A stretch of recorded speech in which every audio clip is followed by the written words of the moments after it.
From our studios around the world, this is Eat Well, Travel Better, the Business of Food Travel podcast. Every month, we bring you the world's culinary tourism industry professionals and share with you strategies, tactics, and information that help make you a more effective leader, communicator, and professional in our culinary tourism industry. I'm your host, Eric Wolf. Thanks for listening. Welcome to episode 64 of the Business of Food Travel podcast. Today, we will be speaking with Jose Luis Santos. Jose Luis has a decade of experience in strategy and entrepreneurship focusing on tourism and hospitality. He has worked for multinational companies such as Oliver Wyman and Amadeus, and now he leads EcoStars, a sustainability certification for hotels.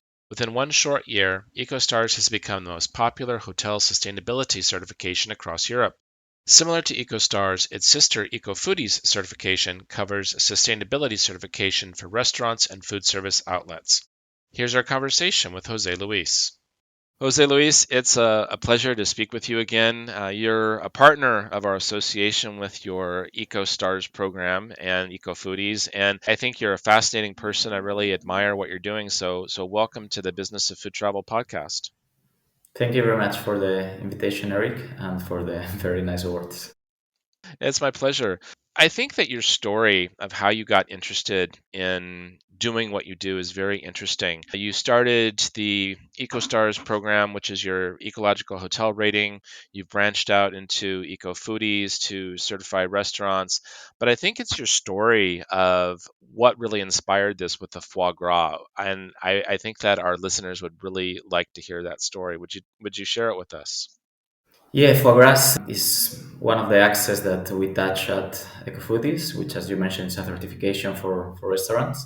It's not I am the first person that I'm not vegetarian or vegan.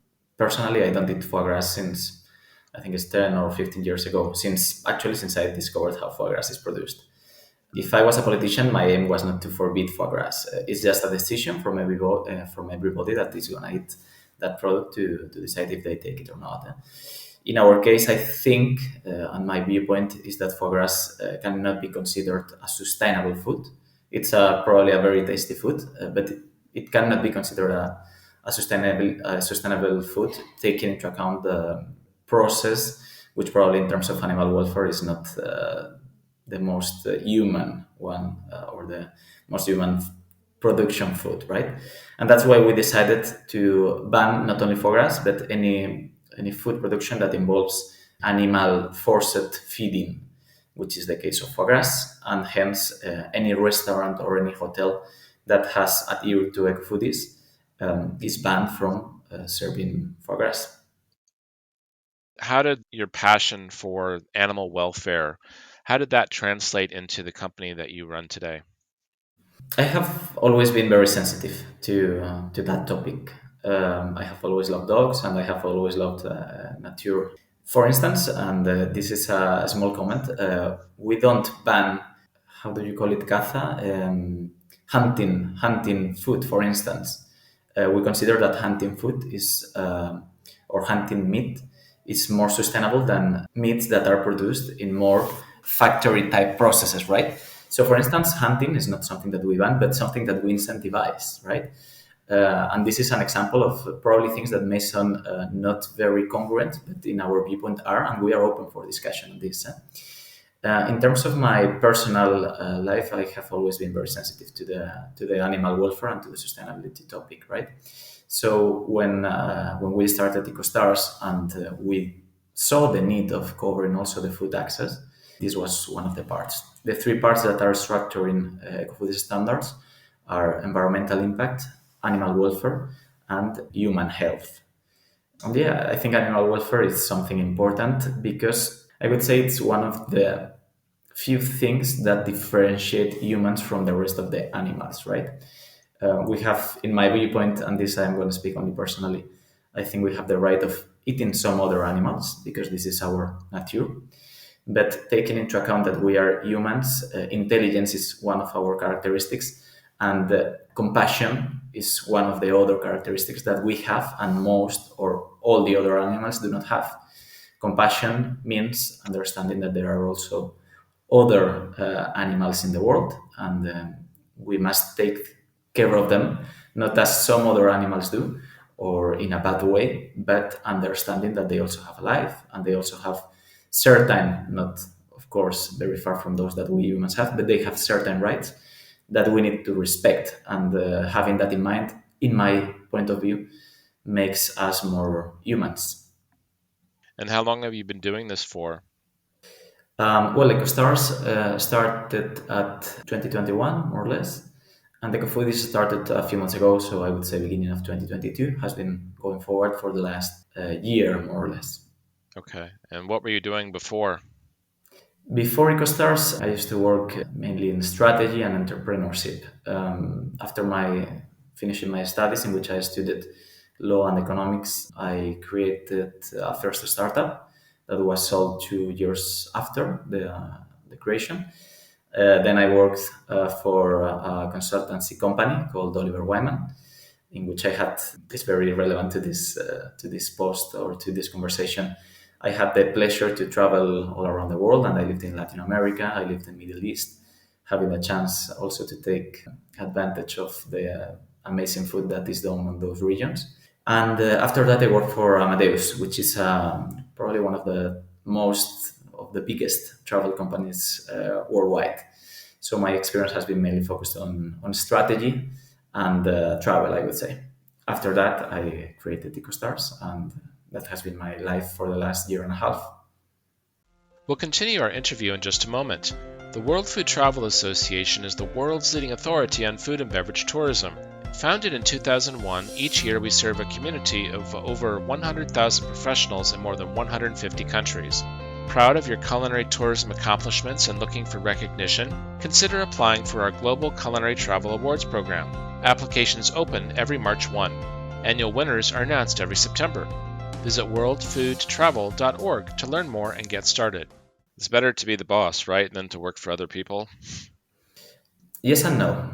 I understand what you say, but I would not phrase it like that. It's not about being the boss. It's just about having an impact and feeling that your work is extremely relevant and is making things better, right? My feeling is that when you're in a big organization, your the impact of your work, the impact of what you can achieve, it's more limited to what you do when you have your own company. I don't know. We will speak about this later, right? But the impact we're having in terms of everything that is related to more sustainable food practices, the way I go through different cities and you see on the front door the different plaques of EcoStars, it's something very fulfilling. So I would say it's not about being the boss. It's about being fully aligned with what you do and having the feeling that your work goes somewhere and you are leaving something behind. Yeah, I agree. I think also working with a big company, these companies were founded, 10, 20, 30, 40 years ago, and they have a company culture that is very hard to change. It's like trying to move a big ocean ship and to move it around, and it's very slow and it takes a long time. There's so many departments, so many people, so many plans and processes in place. But being small, being new, you can change things very quickly and make adjustments, or if something's not working out right, you can make a quick change. And sometimes it's very much easier to do it that way. Absolutely. On the other side, I have created my own company before working in other big companies and after, right? My recommendation in a case would be to start a professional career, and this is more an entrepreneurship conversation, would be to start your professional career working in these big cruises, as you were saying, and I'm fully aligned. Learn from people that has much more experience than you, knows 100% more what you know. Learn from them, and then when you have had several years, I would say at least 5 years of professional experience outside, decide to make your own adventure, but not before.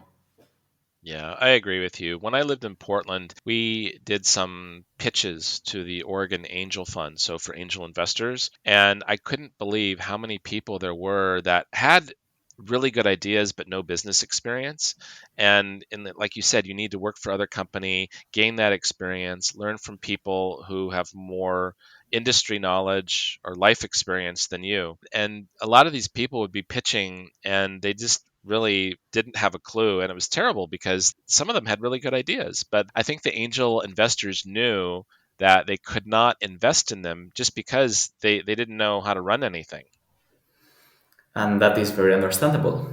I'm not saying it's fair, but it's very understandable. If I manage money, I want to allocate my money to wherever I think the highest return and the lowest risk will come.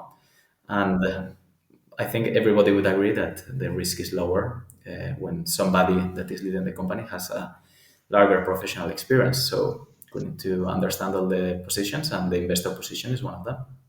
When I was living in Portland, we ran an accelerator to help these small entrepreneurs to give them business skills to be able to pitch or to run their companies or to do marketing better.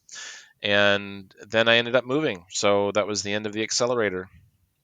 Sorry to hear that, and hope at some point a food accelerator comes.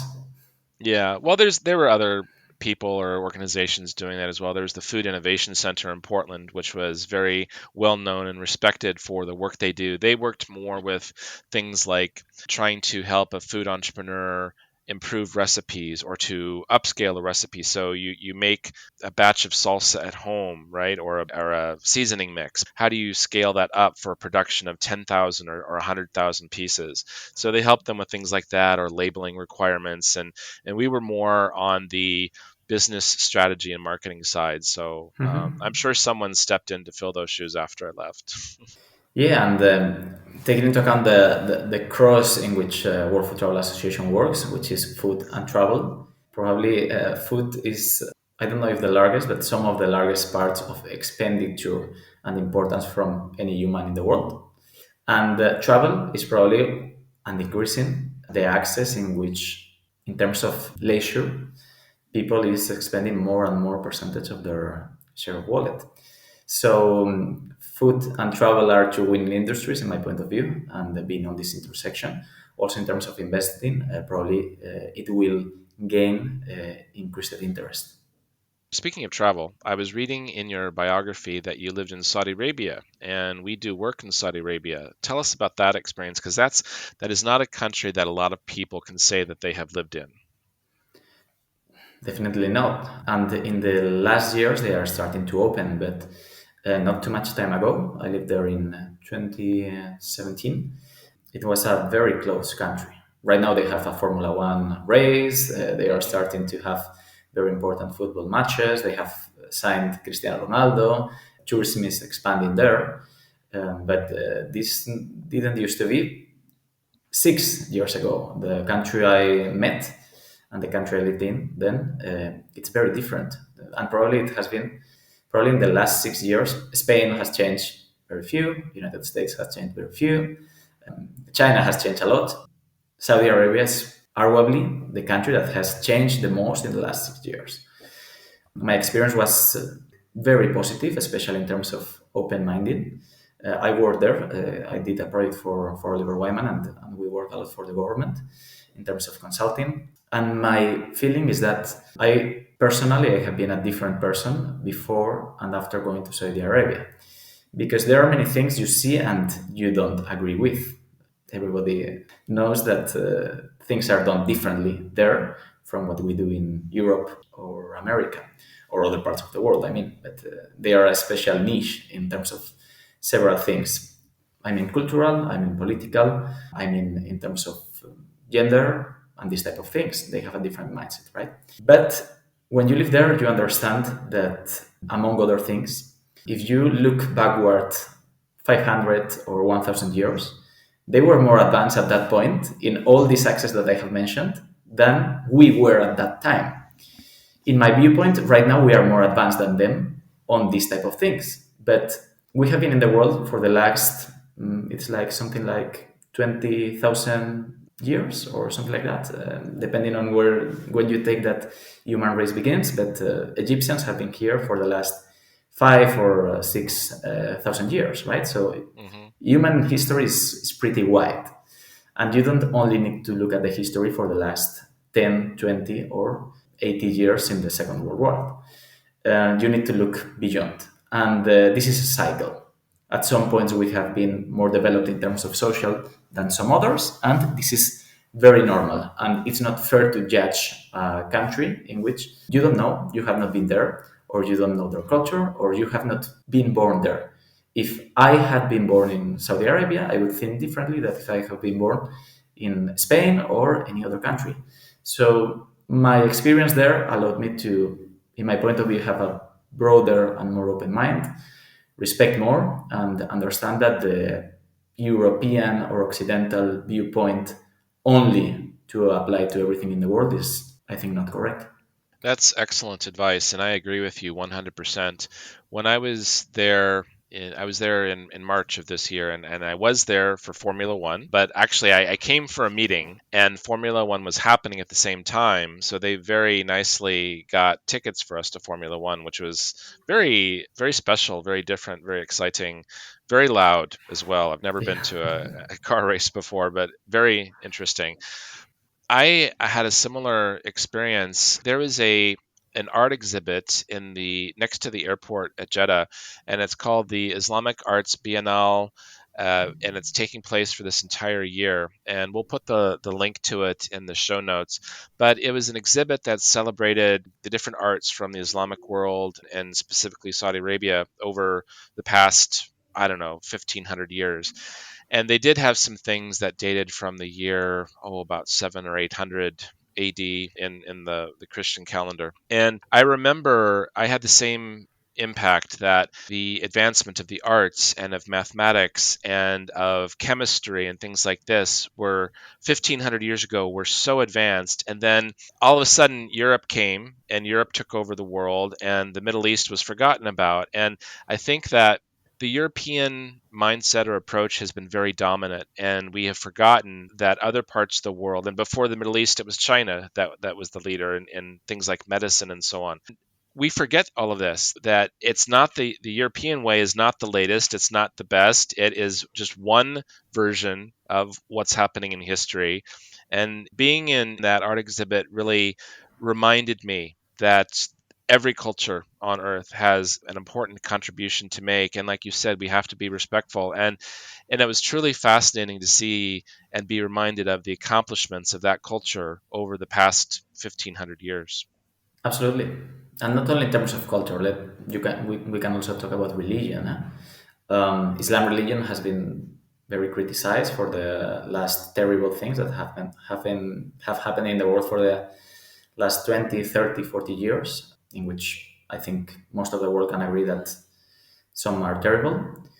But I consider myself Christian. I am Christian. I have get married through the Christian, and I am practicant of the Christian religion. But let's not forget that the Pope has gone to war 500 or 600 years ago several times, right? So we need to be open-minded and in everything, not only in cultural, but also in terms of religion, which is a sensitive topic. You also pointed out something that's very interesting, that Saudi Arabia is changing. They are opening up and becoming more global, I think, in their outlook and how they approach things. And the work that we're doing there with the Culinary Arts Commission is really, it's a privilege to be part of because we are part of the change. There is sometimes some negative comments from people that come to us and they say, why are you working with that government? And I don't respond to them because you can never win with people like that. They have a certain perspective and you will never change their opinion. But I am glad that we can be part of that change and witness it firsthand. And really, that country has so much to offer the world. I've seen every time I go, I learn more and more about the country and what it offers, not just from a food perspective, but from architecture, from landscape and scenery.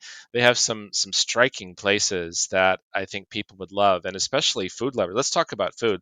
Food lovers would go there and discover things that they've never seen anywhere else. There was a kind of a cookie, a biscuit so there was the Saudi feast event in December of last year in Riyadh.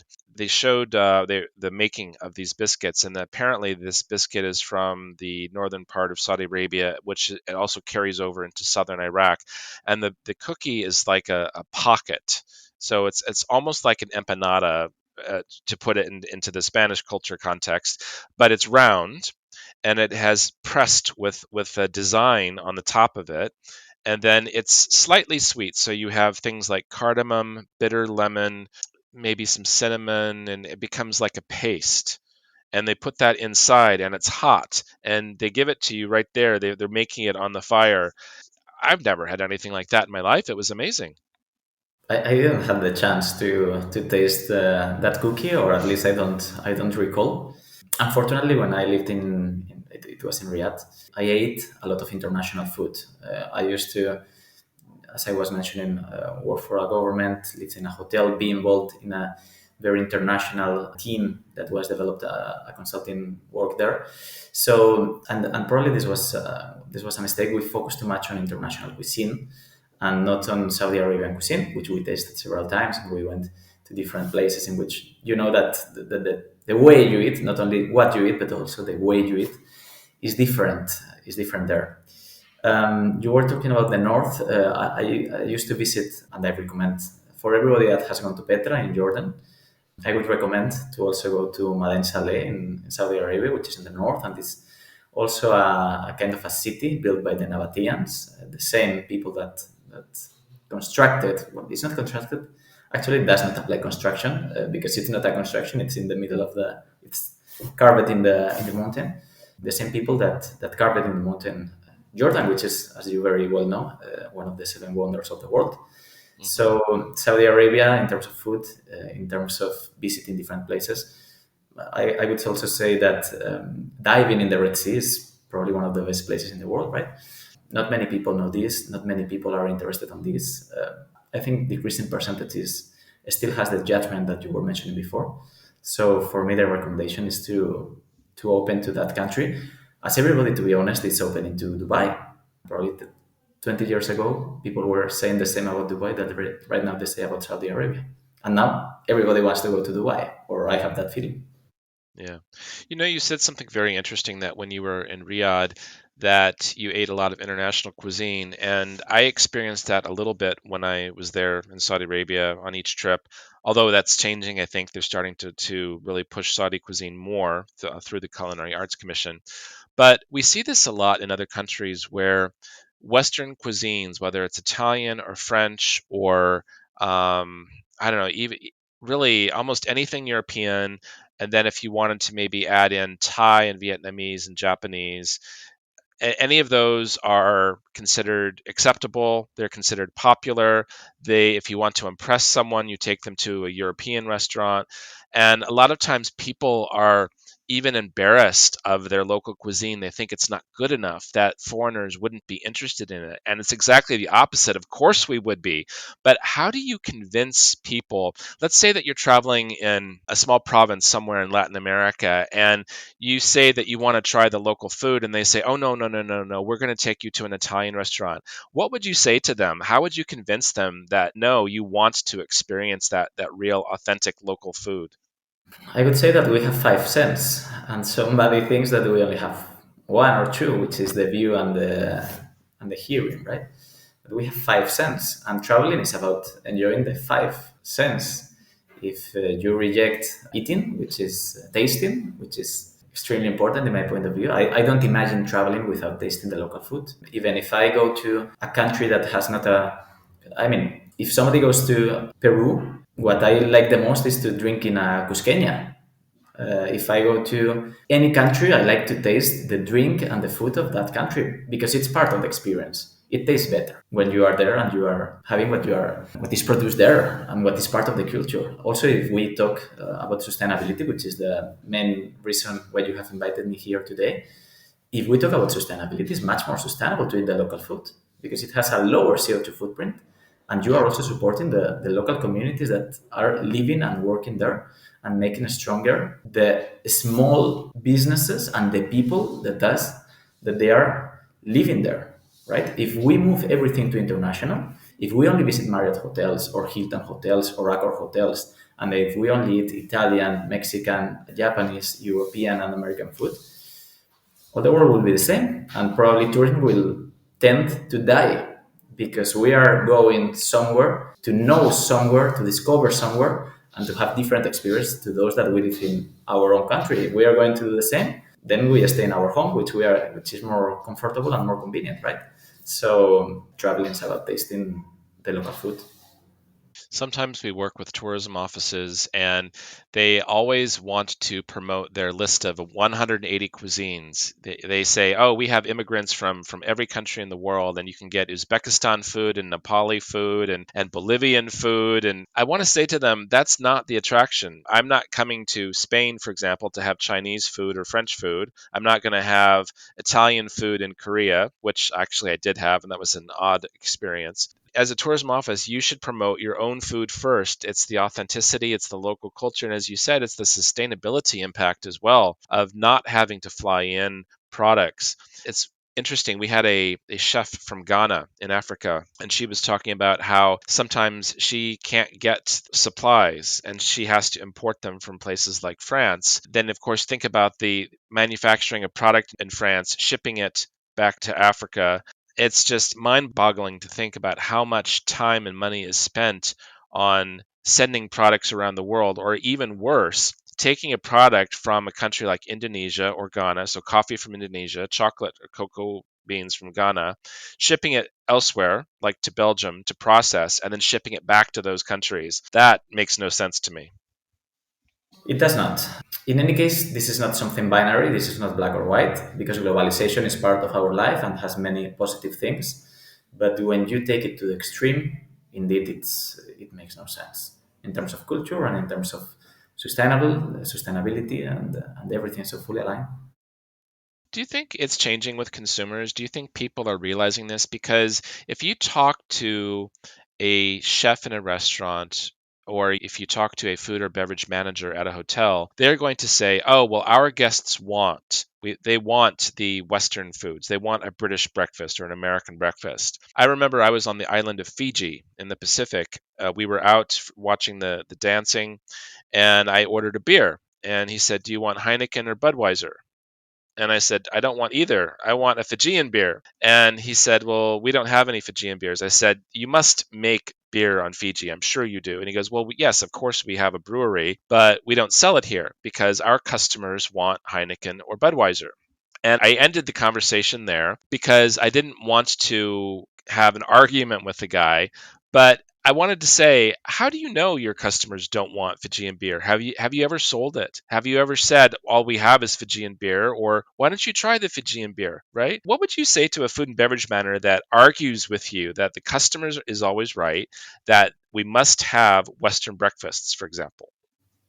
I agree that the customer is 99% of the time right, because that's part of the capitalism thinking, which I agree with, right? If you come to my hotel, I will try to make the experience you want as much as you want, as long as it does not cross with some ethics or some way of doing the things I have. But I will try to make the experience you want. So the second part of your statement, I agree with. The customer is 99% of the times right. However, I think what you said is it's very relevant. How do you know that your customers do not want Fijian beer? I tend to agree that probably some people will want international beer, but if, as you were saying, if you don't have Fijian beer, you cannot know if they want it, right? Because 90% of the people, what beers do you have? Heineken or Budweiser? Okay. Do you have Fijian beer? No. Okay, take a Budweiser. I don't care. It's fine. But if you have it, I would say that the analytics of implementing that Fijian beer and following up and trying to analyze what happens, like, I'm sure that probably one third of the people will ask for the Fijian beer because, as we were saying, it's part of the experience. So I am aligned with the second part of your statement of the customer, but I am not aligned with the first part. That is probably, as you were mentioning, that they didn't even try and they thought it's more polite or luxury style if you don't have local things, which, in my viewpoint, is fully wrong. I think that people don't know what they don't know. So if you go to that bar and you ask for a beer and they say Heineken or Budweiser, you don't even think necessarily about what the alternatives are. And you just want to drink. So you're not going to sit there and have a philosophical discussion with the bartender about the reason why, for sustainability and economic impact, you need to sell local products. That's probably not something you're going to do on a Saturday night after a few drinks, right? It's not the right time for that conversation. But No. Anyway, Didn't go for um, that to a restaurant, indeed. let's go back to you, Jose Luis, as the man. If you were talking to a younger version of yourself, let's say that you were 16 years old, how would you tell yourself to prepare for life? What advice would you give yourself? I'm still too young to be to give advices. I am only 33, so still too much to learn and probably to get advices from my 10 years time myself. In any case, I don't feel that I did too many things that I don't like. So probably I was 90% of the way that I would say myself to follow. But in any case, I think it would be to understand the value of work and to work hard. And this I think applies to everybody in the world. I have the feeling, for instance, EcoStars is very much focused on technology, and we are starting to have to artificial intelligence and different technologies that will replace part of humans' work. And I am convinced that we will start working less and less, and human beings' activities will start being replaced by technology. If somebody recalls, hundred, I don't know when, but 200 years ago, we did not have labor days, right? Sunday was not, or we tend to work 7 days per week. At some point, we started working 6 days per week. Probably, at least in Spain, 30 or 40 years ago, we started to work 5 years per week and we avoided Saturday. We took as Labor Day.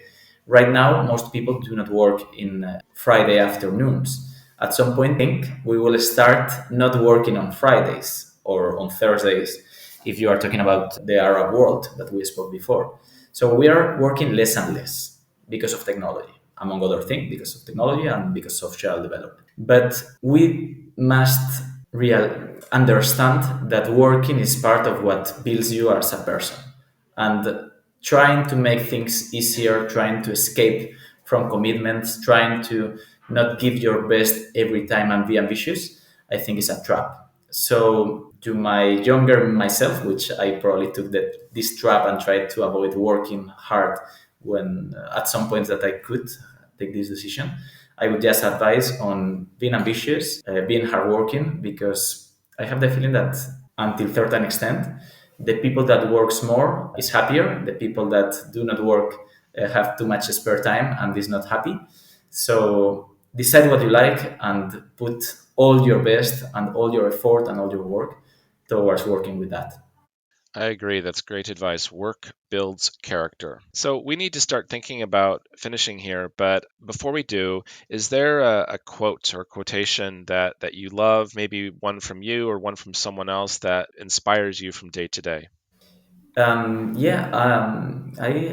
read a few time ago one or somebody mentioned to me one that I'm gonna say in Spanish and then I will try to translate.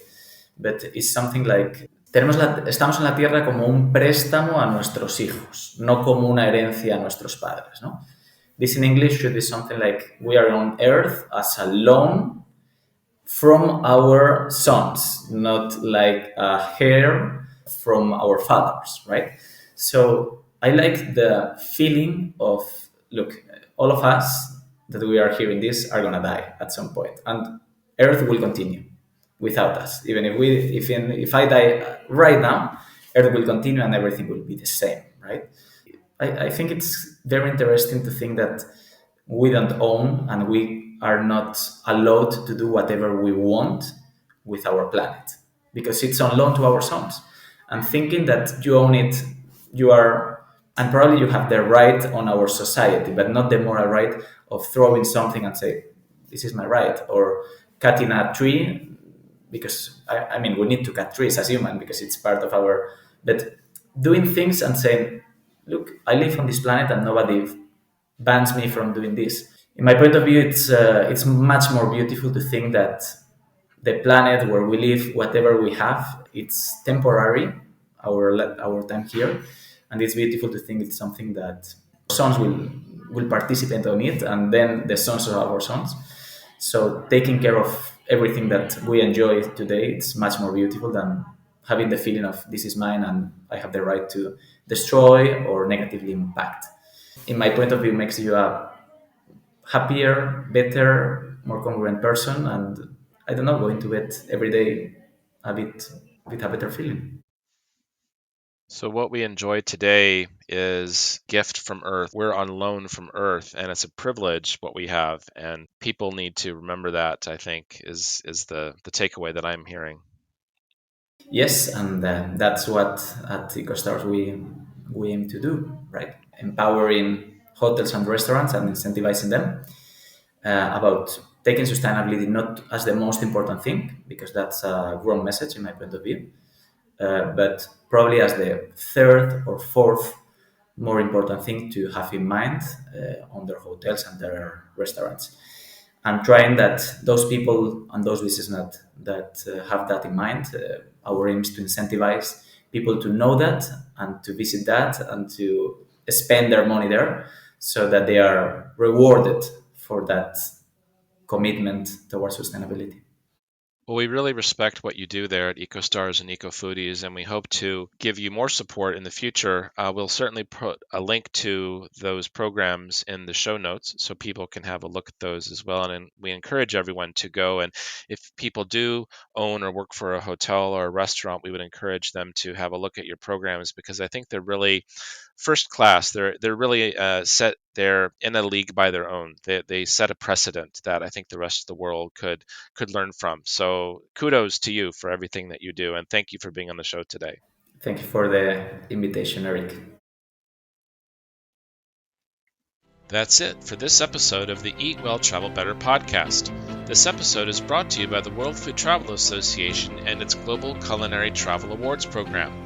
We'd like to hear from you. We invite you to share your ideas, questions, and thoughts about the podcast by emailing us at help@worldfoodtravel.org. Or you can connect with us and comment about the episode on major social media platforms. Special thanks to our guest, Jose Luis Santos, and our sincere thanks to you for joining us. I'm Eric Wolf, wishing you a safe, happy, and productive month ahead.